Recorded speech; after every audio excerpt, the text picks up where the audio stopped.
Selamat menonton video pembelajaran berikut.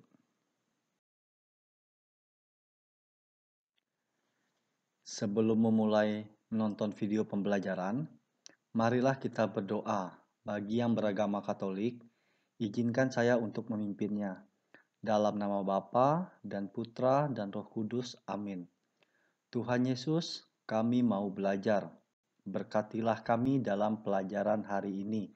Amin. Salam Maria, penuh rahmat, Tuhan sertamu. Terpujilah engkau di antara wanita, dan terpujilah buah tubuhmu Yesus. Santa Maria, Bunda Allah, doakanlah kami yang berdosa ini sekarang dan waktu kami mati. Amin. Dalam nama Bapa dan Putra dan Roh Kudus. Amin. Materi kita kali ini adalah tentang penghematan energi. Nah, tapi nanti di dalam materi ini nanti akan disajikan yaitu tentang teks tentang energi alternatif. Jadi nanti ada contoh tentang energi alternatif. Nah, dari teks itu nanti kita akan membuat sebuah cerita. Nah, membuat cerita itu nanti berdasarkan dari teks yang telah kita baca. Terus kita juga nanti akan menuliskan laporan kegiatan dari teks atau gambar atau media sosial atau apapun yang telah kita baca sebelumnya. Oke, langsung saja kita masuk ke dalam teks. Sebelum masuk di teks, di sini kita menemukan informasi dari teks dan gambar. Banyak sekali energi di sekitar kita yang jumlahnya tak terbatas dan juga yang terbatas. Walaupun kita mempunyai sumber energi yang sangat banyak, kita harus tetap melakukan penghematan. Mari kita simak teks berikut. Nah, jadi intinya, apalagi kita Indonesia ini dianugerahi energi yang sangat melimpah. Mulai dari panas. Nah, panas dari matahari itu sebenarnya sangat berguna. Itu bisa digunakan sebagai listrik. Nanti akan saya tampilkan contoh gambarnya. Dari panas, dari air sungai yang sangat melimpah juga sangat berguna untuk sumber energi kita. Nah, langsung saja kita masuk ke dalam teksnya. Berikut teks. Teks di sini berjudul Energi Alternatif. Mari kita baca dan dengarkan dengan seksama. Jangan berlama-lama membuka keran saat mandi. Tutup keran air hingga rapat jika tidak digunakan. Isi bak penampungan air sebelum mencuci pakaian dan alat dapur. Jika mencuci pada tempat cuci piring, sebaiknya lakukan pada saat tempat sudah banyak alat-alat yang akan dibilas. Jika mencuci pakaian dengan mesin cuci, lakukan saat mesin cuci sudah penuh dengan pakaian kotor.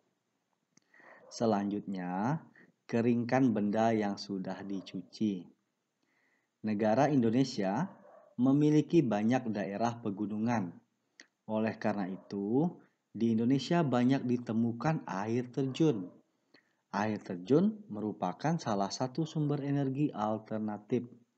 Air terjun diolah menjadi energi listrik untuk pembangkit listrik tenaga air. Pembangkit tenaga listrik tenaga air disebut PLTA. Jika arus air terjun kecil, turbin tidak akan berputar. Turbin atau kincir yang tidak berputar tidak dapat menghasilkan energi listrik. Untuk memperbesar arus air, perlu dibuat bendungan. Bendungan mengumpulkan air untuk memperbesar arus air.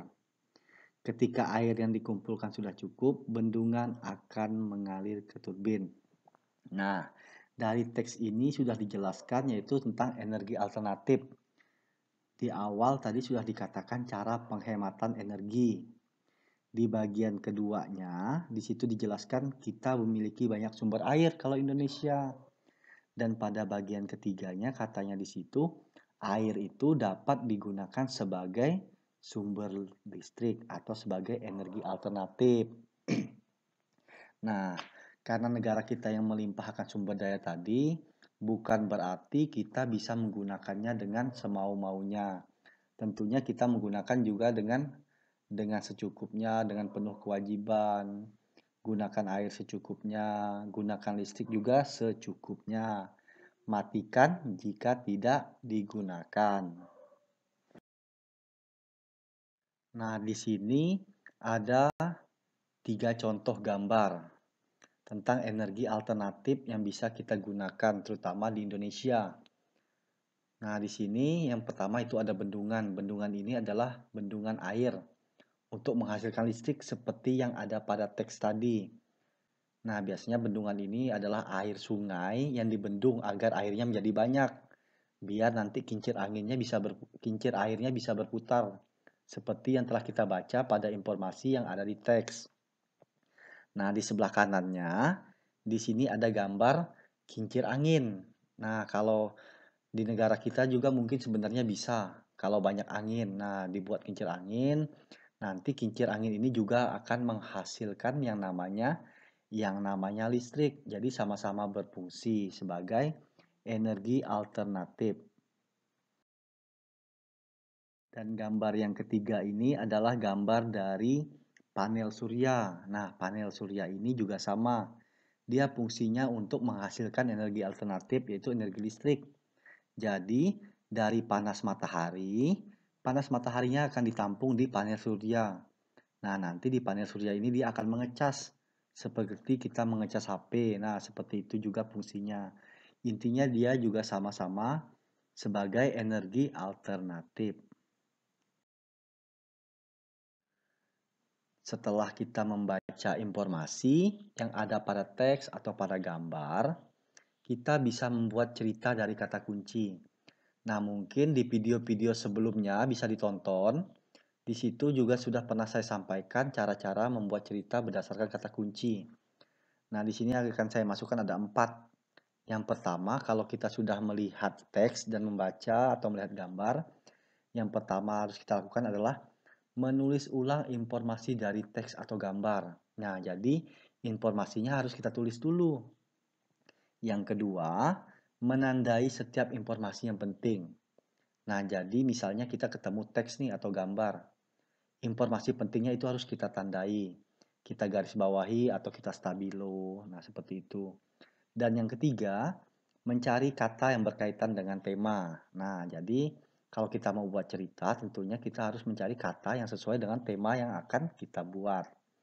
Dan yang keempat, menyusun kalimat dengan kalimat efektif. Nah, kalau yang keempat ini gunanya agar kita menulisnya mudah dan orang yang membaca informasi dari kita itu juga mudah dipahami. Mereka bisa mengerti apa yang telah kita tulis atau yang telah kita rangkum dari sebuah teks atau sebuah gambar. Selanjutnya, menulis laporan kegiatan.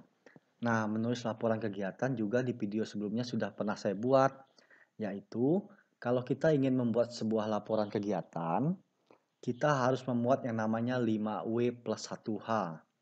W yang pertama itu what atau apa, W yang kedua itu wo atau siapa, W yang ketiga itu when, kapan, dan W yang keempat itu where, di mana, W yang kelima itu why, mengapa, dan yang terakhir itu yang keenam, H atau how, bagaimana.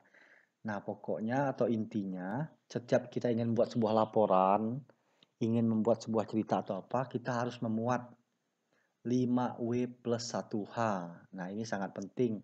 Dari SD, SMP, SMA, bahkan ke perguruan tinggi, 5W plus 1H ini sangat berfungsi.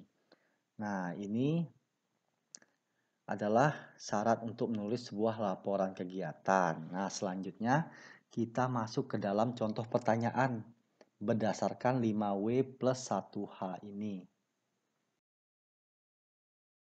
Contoh pertanyaan yang pertama berdasarkan 5W plus 1H. Yang pertama itu, apa faktor yang menyebabkan kita harus menghemat air? Nah, berarti di sini kita menggunakan apa? Itu contoh dari 5W plus 1H tadi. Contoh jawabannya di sini, air bersih jumlahnya terbatas. Contoh pertanyaan yang kedua, yaitu bagaimana cara menghemat air. Nah, berarti 5W+1H yang kita pakai adalah pada bagian bagaimana. Jawabannya, menutup keran saat tidak digunakan. Dan yang terakhir contohnya yaitu kita menggunakan siapa. Siapa yang dapat melakukan penghematan energi? Jawabannya, semua orang dapat melakukan penghematan energi. Nah, jadi itu contoh 3 pertanyaan berdasarkan 5W+1H untuk membuat sebuah laporan kegiatan. Nah, cukup sekian video pembelajaran kita tentang energi alternatif, membuat cerita dari kata kunci, dan menuliskan laporan kegiatan. Mohon maaf jika ada kekurangan, kesalahan, atau salah tulis, atau salah ucap. Saya ucapkan mohon maaf. Terima kasih. Sebelum menutup video pembelajaran, marilah kita berdoa. Bagi yang beragama Katolik, izinkan saya untuk memimpinnya. Dalam nama Bapa dan Putra dan Roh Kudus. Amin. Tuhan Yesus, kami bersyukur kepadamu atas berkat dan penyertaan-Mu selama kami belajar tadi. Semoga apa yang baru saja kami pelajari berguna bagi hidup kami dan berguna juga bagi sesama. Amin. Bapa kami yang ada di surga, dimuliakanlah namamu, datanglah kerajaanmu, jadilah kehendak-Mu di atas bumi seperti di dalam surga. Berilah kami rezeki pada hari ini dan ampunilah kesalahan kami, seperti kami pun mengampuni yang bersalah pada kami, dan jangan masukkan kami ke dalam percobaan, tetapi bebaskanlah kami dari yang jahat. Amin. Dalam nama Bapa dan Putra dan Roh Kudus. Amin.